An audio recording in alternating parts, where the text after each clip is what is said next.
Education has long been the battlefield of which Black Americans have fought for their liberation. There was a time when reading and writing were acts of defiance and forbidden knowledge denied to an entire race.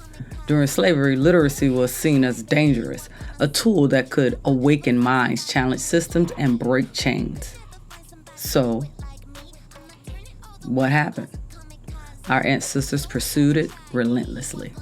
When the Emancipation Proclamation was signed in 1863, only a precious few Black Americans were literate. By 1850, just 29 Black individuals had earned baccalaureate degrees, yet, as W. Du Bois so profoundly stated, within just 70 years after slavery, the Black race had achieved the impossible: literacy.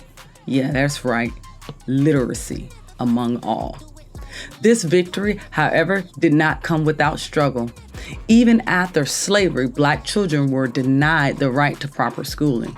They were pushed into labor, denied access to institution, and forced to fight for every classroom, every book, and every teacher.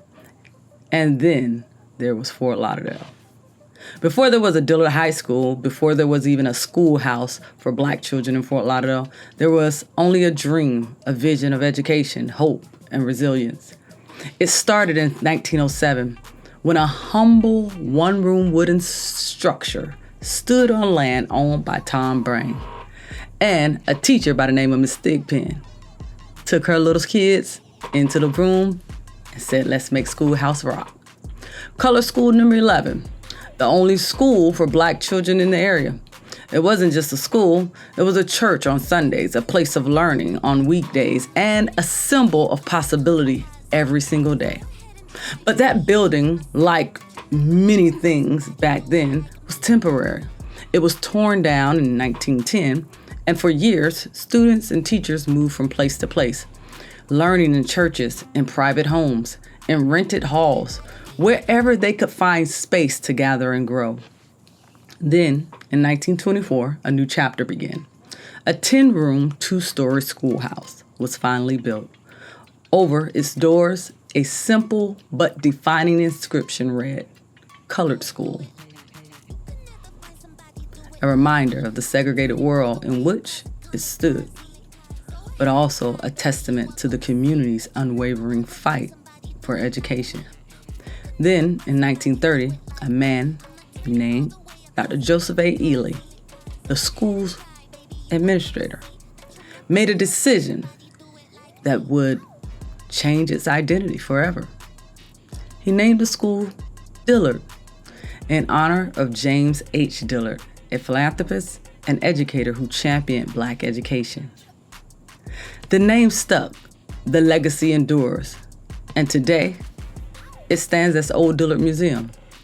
And it's not just a building, but it's a living memory of sacrifices, strength, and success. It whispers the stories of those who came before us and those who believed in the power of knowledge when the world tried to deny it to them. And because of them, Dillard is more than a school. It's a movement. So baby, let's move. And because it's just the history that they want in the books, we're going to speak it and tell it. Because it's not in the books, it's in us. Welcome to the pack.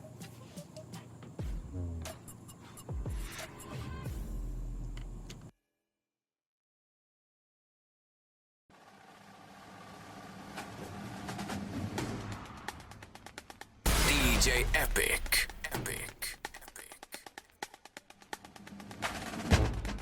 Dillard High School. We've been in existence since 1907, and we're still going strong. Yes, sir. It's your boy John Willingham Jr. My class is 1989. Y'all put your panther paws up. Let's go. Hey. Everybody say it. Yes, sir. Come on. Woo.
this season for the Dillard boys basketball team, entering the playoffs with a #2 ranking in the state 6A poll. But Friday night, Dillard played for the district championship against Miramar, one of just 3 teams to beat the Panthers this season. It's Dillard versus Miramar, and it's our Office Depot big game of the week. Happy Valentine's Day from the Pompano Multi-Purpose Center. But it was Dillard guard Clarence Gilbert who shot first quarter arrows through the heart of the Miramar Patriots. First shot of the game, 3 points.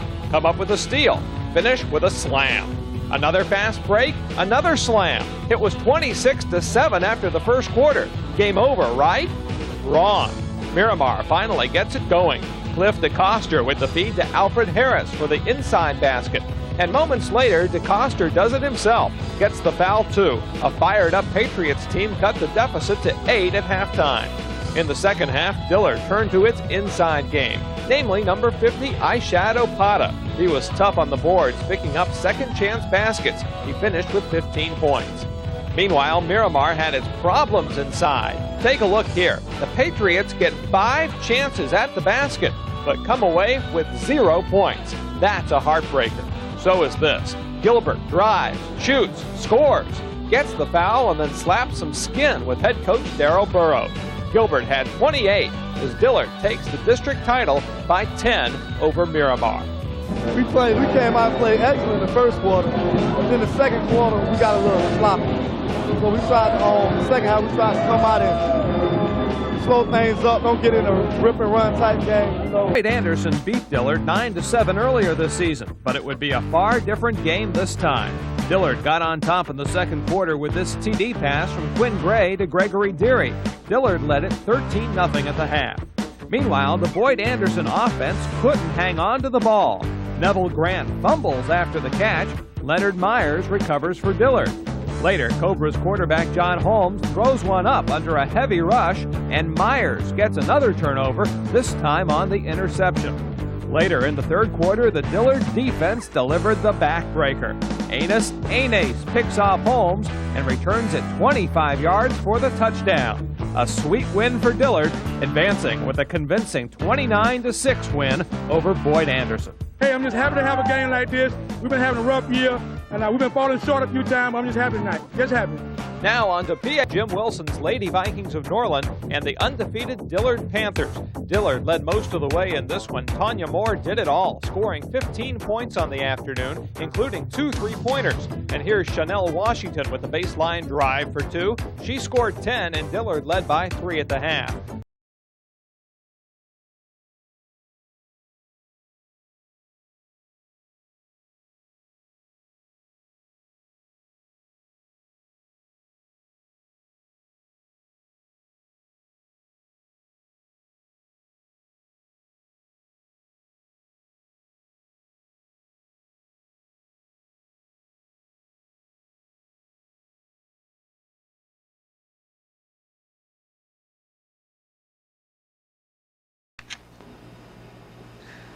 Okay, ma'am, could you tell us when you went to school, how old were you when you attended school here?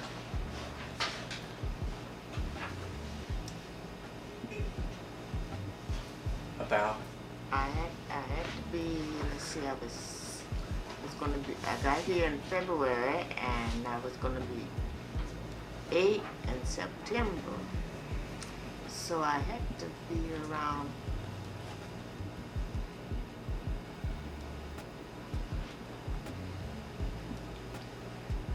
been around 10 years 10 years old. Right? And where did you go to school? What was the name of the school? It was a color school. The colored school? Mm-hmm. Mm-hmm. And you went there, what, 1 year? Now, let me see. About a year? Went more than one because More than one. The 26th storm destroyed the records of the school. And I went back after the storm. I must have gone, but must have been 26, 27. Must have been about 3 years. 3 years? Yes. Now, when you went to school as a little girl, did you do outside work to help your family? I had to pick beans every Saturday. How many hours a day did you pick the beans? The truck would pick us up in the morning. Sometimes it would be really early because we had to sit on the farm, out there because the man couldn't pick the beans while the dew was on the bushes, the wet beans would go in the hamper. You had to sit and wait until the dew dried. And so that meant that we were on our way to the farm or sometime out there about 7 and 8 o'clock early. Be about 9 or 10 before we can start work sometime if the dew is heavy. And what time would you finish? Be night sometime when we get home. And you would be paid for that every day. Every day they pay you. They have a man working. They have people working in the farm. After you get a hamper full, they come in and pick it up, and they pay you every day. At the end of the day for your work. Do you remember how much you got paid for each hamper? 30, after 30 cents a hamper, 35 was good, and 50, oh, that was real good. Of course, that would be scrapping, the end of the beans, How many hampers a day could you pick? Well, the highest I ever made was $5 and something. I used to do pretty good. So do pretty good. When you attended schools, did they stop the school in the wintertime to pick the beans? Yes, they did when I attended, because they didn't stop it until after I came out. Do you remember about what month that was that they stopped school so they could pick the beans? Well, it had to be around the Christmas month, right. December, because the farm really, that's when you really start picking beans. And when would you go back to school? In June. And how long would you stay in school after June? When would it close?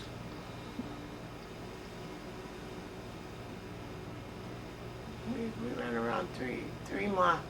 3 months. All I can, as far as I can remember, What did you do with that money that you made? What I made in the farm? Yes. I had to bring it home to my mother because I had a sister and a brother, and my father was gone, and she had to take care of us, and I had to bring it to her. Okay, you went to school about 3 years, and why did you quit school? Because my mother needed me. She was sickly, and I was the oldest, and I had to come out and help her. How many brothers and sisters did you have? I had one brother and one sister. What would you like to bring back, if you could, to the children of today what you had yesterday? Those years, what type of spirit or what kind of atmosphere would you like to return to, if you could? If I understand that question correctly, I would like to see the cooperative spirit. I would like to see the interests from both community, from students, and from teachers working together to accomplish specific aims and goals as such. I would like to see that community spirit where we work together, we try to accomplish together to make the whole thing work. I think this is the kind of thing I would like to see gel from old to new as such. Thank you very much. If you were a student at Dillard today, what do you think you would be like? And what message would you pass on to young people today? Well, it happens that my class, the class of 1954, that I would have been in had I graduated from Dillard, celebrated its 50th anniversary 2 years ago. And we had our 50th reunion, and we went back to Dillard to have a special convocation for the senior class. And we said to them, in effect, that we wanted you to see us 50 years out that we're still here and that we benefited so much from what we got at Dillard. And we hope that you will appreciate what your teachers and administrators are trying to instill in you. And we talked about self-reliance, we talked about self-empowerment, we talked about self-esteem, self-respect, all those things that we felt that they had been exposed to, but may not have focused on as much as we did because they don't have all the challenges that we had growing up. So I would say to them pretty much what I've been saying all day here, that we need to really take our own future into our hands. Recognize that these same people who we're criticizing now are our future. They are all we got. When we leave the scene, they are going to be the leaders, and so we need to try to expose them to the best in our past to help them craft the best in their future.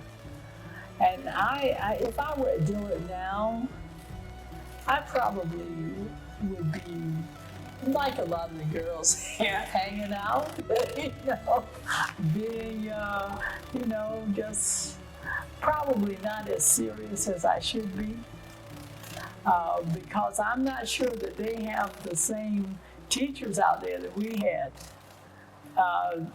Frankly, many people tend to be afraid of the students because the students are kind of bullyish and so on. But I would hope that somewhere at Dillard there would be that one person who would catch me by the shoulder and tell me, look, you have potential. Don't throw away your abilities. You can do this and you can do this, as people did with me, that who began to tell me to stop playing around and, don't just let all your talents go to waste. And I would hope that for every one student who slipped through the cracks, there would at least be one or two others who would be attuned to such a message and who would realize that they alone are responsible for our future.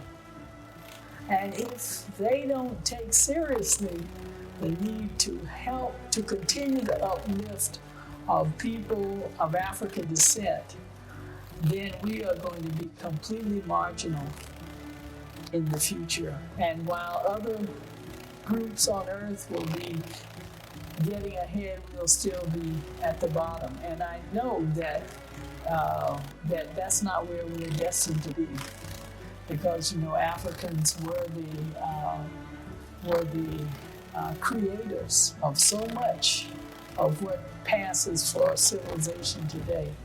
Even though they called us primitive, if you look back in our history, and it's not just to Egypt, but if you look to Egypt, if you look to the Western Sudan, if you look to all the great kingdoms of Africa, and if you look to the values that we had, such as the 7 R's and so on, you see that we are people who have contributed much to humankind and who, by all expectations, should continue to contribute much. Thank you very much, Dr. You're welcome. Thank you.